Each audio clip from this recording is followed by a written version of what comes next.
And now you're up to date on Newstalk.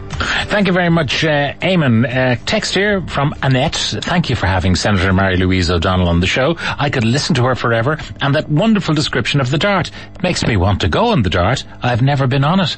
Well, it's well worth a trip. Taking all the way around from Bray to Howth, that semicircular route. It's an education and a joy, I have to say. Now, we've had some critical comments from people giving out to me about young Greta, the Swedish climate activist, and they say I'm mispronouncing her name. I could call her Greta Thunberg. So just to sort it out, here's Greta herself describing herself. My name is Greta Thunberg. I am 15 years old and I'm from Sweden.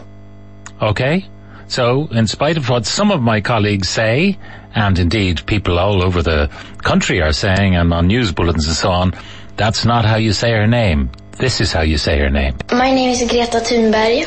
I am 15 years old and I'm from Sweden. So there you are. No more complaints, please, on that particular front. Irish Water currently have 2 projects in line for development to tackle the issues of water supply and wastewater. Both the Shannon Pipeline Scheme and the Greater Dublin Drainage Project are planned for completion over the next 6 years. But are they the most cost-effective methods of fixing the various problems that we encounter? The Greater Dublin Drainage Scheme is underway, but the Shannon Pipeline Scheme seems to be posing problems for some. Regional Director with Veolia Ireland, one of Ireland's leading environmental services companies, Joe Higgins, is with me in studio. Joe, good morning. Good morning, Pat. How are you doing? Now, maybe people would suggest I should be talking to Irish Water, which I have done many, many times. Why am I talking to Veolia? Why am I talking to Veolia? Explain. Yeah, so maybe just put some context in terms of Veolia would be one of the largest environmental companies in the world. We have about 180,000 people globally, and we've huge experience in terms of, developing the type of projects that we're talking about here today. So what do you do at the moment for Irish Water? So at the minute, we're constructing a large number of water and wastewater treatment projects around the country. You actually construct and run? Yes. So we have at the minute the projects we're working on Ringsend, the expansion in there at the minute. We're working on the construction of a new water treatment plant at Vartry, and then we have a number of other water treatment plants up and down the country from Kerry to Donegal that we're working on as well. Are you doing anything about the tunnel?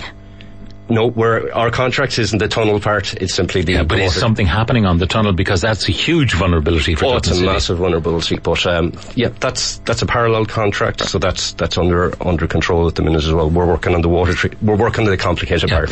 Now, I read somewhere that Dublin depends on the River Liffey for some 83% of the total supply. It makes us hugely vulnerable to one source effectively for nearly all the water in the city. Absolutely it does.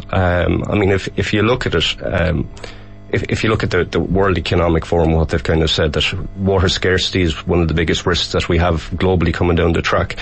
And on the other side, we have a huge opportunity.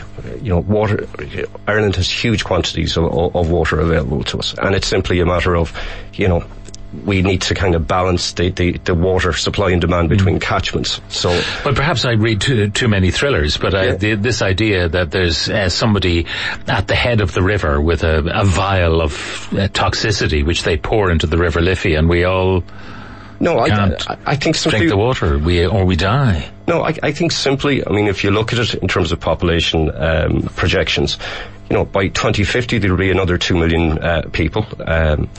In terms of our water supply infrastructure, it's really on a knife edge. It's a function of underinvestment over the years. Further investment needs to come in, and there simply isn't enough water in the Dublin catchment to serve its needs. So water does need to be imported in. Now, we've heard all sorts of experts, those who are campaigning, but also experts like Edgar Morganroth saying, look, why don't you just fix a lot of the leaks first? There's no point in producing more and more water, even creating more and more pressure in the system to deliver that water, if you're just squirting it out into the ground through the leaks. No, it's a very good point. And I think in terms of looking at the infrastructure issues, there's 3 strands to it. One is the leaks, and in terms of the leaks, Irish Water will have spent about 500 million by 2021 in terms of getting leakage rates down to kind of from 49% down towards 39%.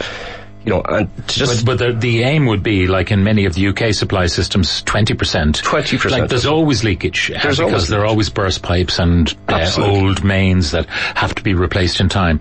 So 20% is deemed to be acceptable, is it? Again, if you put it in context, there's about 67,000 kilometres of water network, an equivalent amount on sewage net. That's enough pipe to circle the earth twice. So it's a huge task. There's probably 25, 30 million points of failure. So you're never going to, get leakage down below 20%.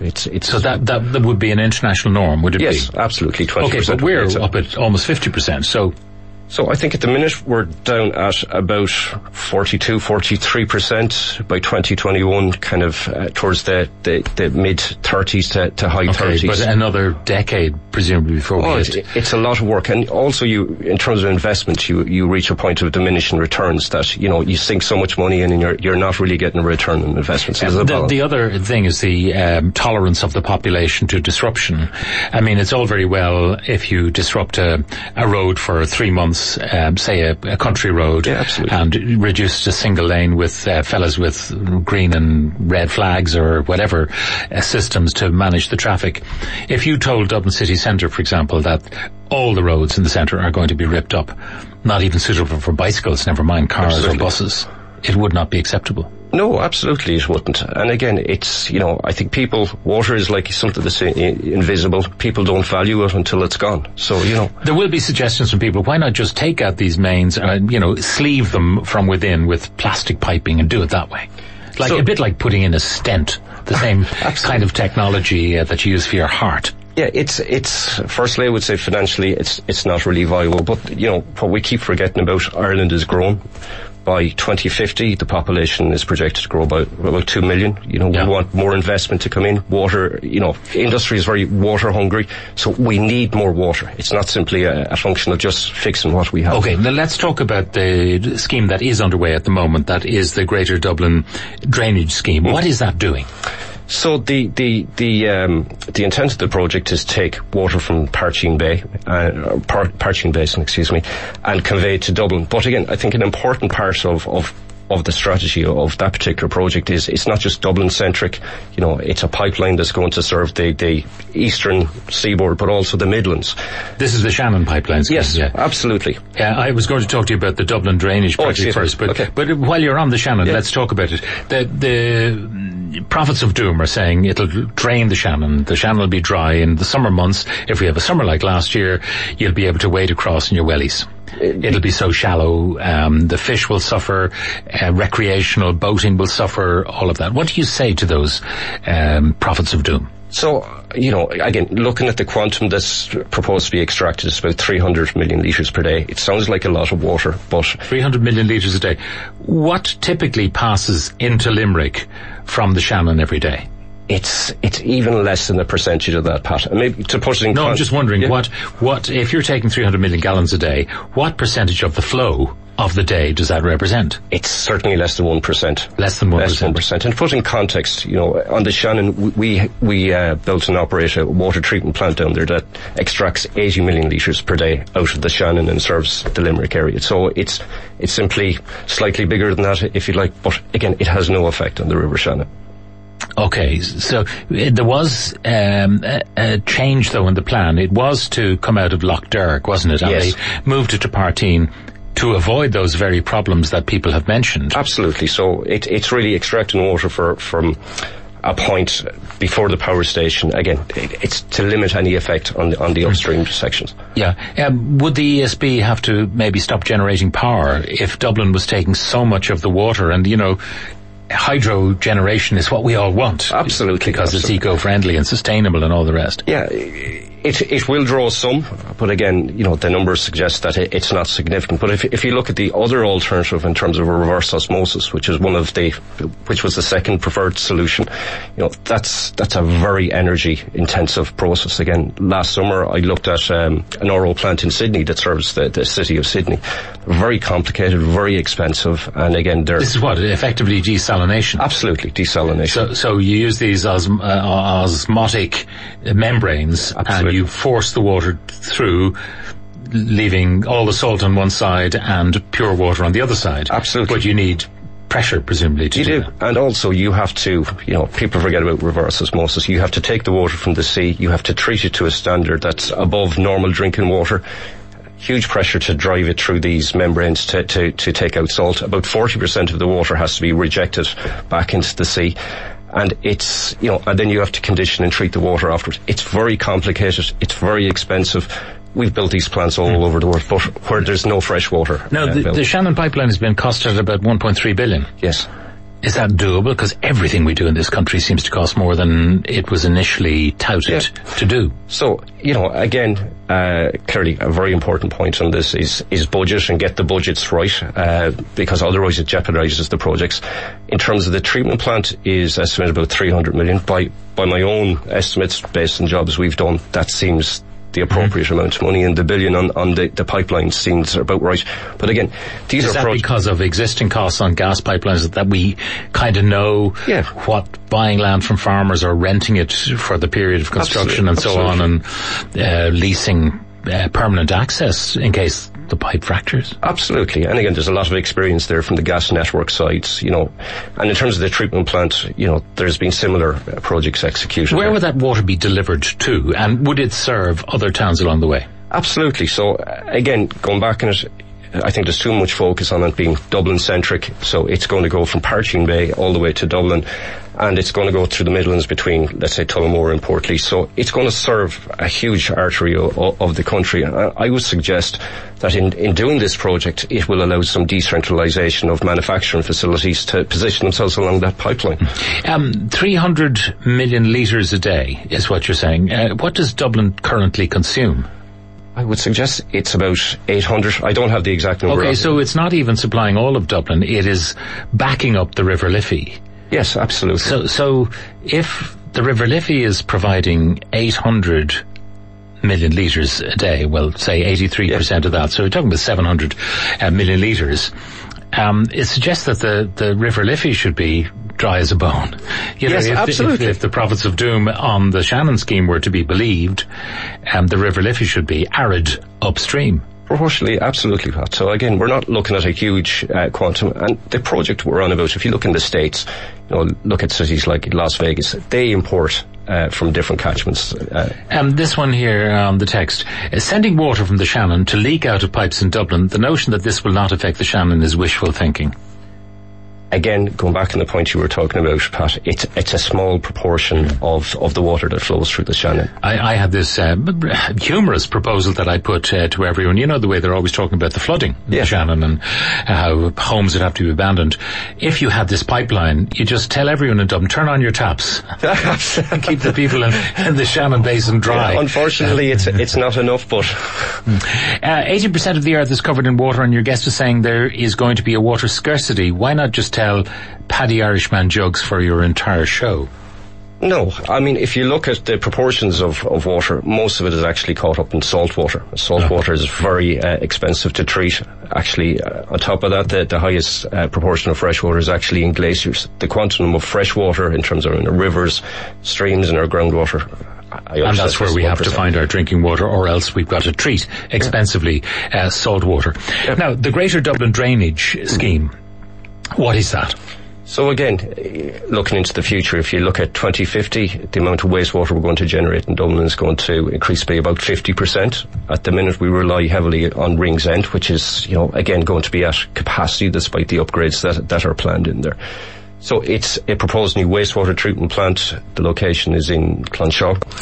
And it's really to serve the kind of northern Dublin area, Blanchardstown. It's to serve kind of parts of Kildare, parts of Meath. So it's going to take wastewater into Clonshaw and then a pipeline that'll... one of the things is that we tend to mix our sewage water with stormwater. Yeah, absolutely. And that's mad. Because the level of treatment that you need to apply to sewage water would be a lot more sophisticated and demanding than that for stormwater. Absolutely. It's... it's the way things have been done, not necessarily always the right way. I mean, if you look at the wastewater treatment plants, they don't treat all the storm water. They treat a proportion of it as kind of 3 times dry weather flow. The rest of it is normally balanced and kind of discharged to outfalls. It's the way that, let's say, water infrastructure is designed. But if we were starting from scratch, we would not do that.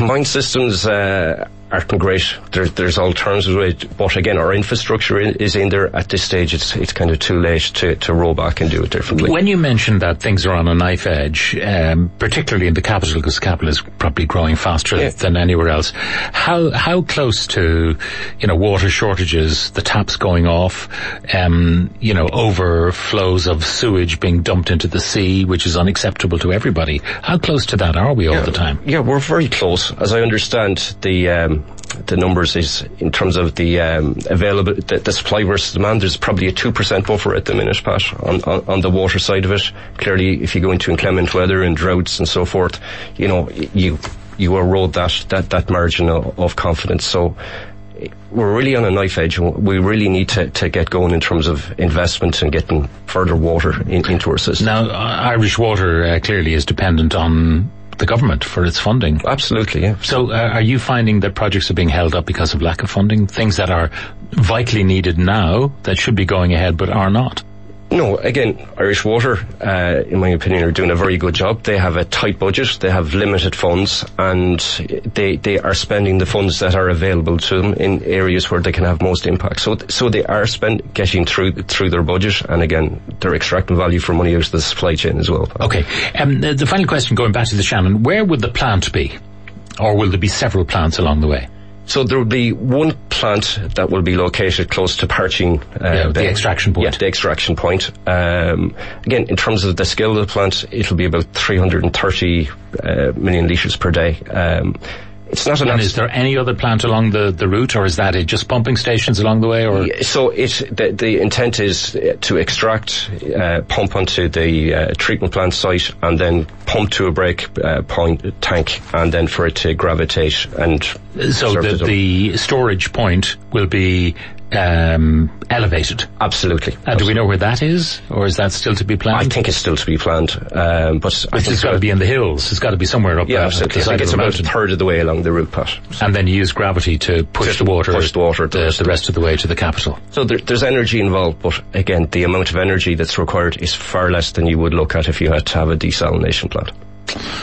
Okay, interesting area that you work in, Joe. I must say it's a fascinating area, and you'll be kept busy, I suspect. Absolutely, hopefully. All right. So thank you very much. Thank you very much for joining us. The Regional Director with Veolia Ireland, one of Ireland's leading environmental services companies and part of a global conglomerate. Thank you very much, Joe, for joining us in studio.